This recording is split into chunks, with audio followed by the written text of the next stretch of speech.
Di mo ba napapansin na kapag ka malungkot ka, kapag bad trip ka, today is day 27 of my 100 days of consistency.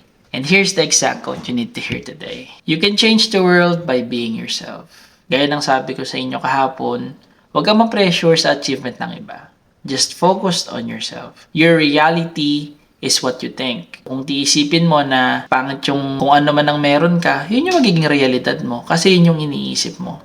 Minsan, nakakalimutan natin na everything is just in our mind. If you will think positively, you will see positive things. If you will think negatively, you will experience negative things. Di mo ba napapansin na kapag ka malungkot ka, kapag bad trip ka, kapag negative thoughts yung iniisip mo minamalas ka. Kaya ang swerte-swerte mo kasi at least buhay ka. Pero kapag masaya ka, kapag positive thoughts ka, kapraso lang yung ma-achieve mo, masaya ka na. Nakapulot ka ng 5, uy, swerte. Diba? Everything is in our mind. Kaya kung mag-iisip ka ng negative, negative din yung papasok sa buhay mo.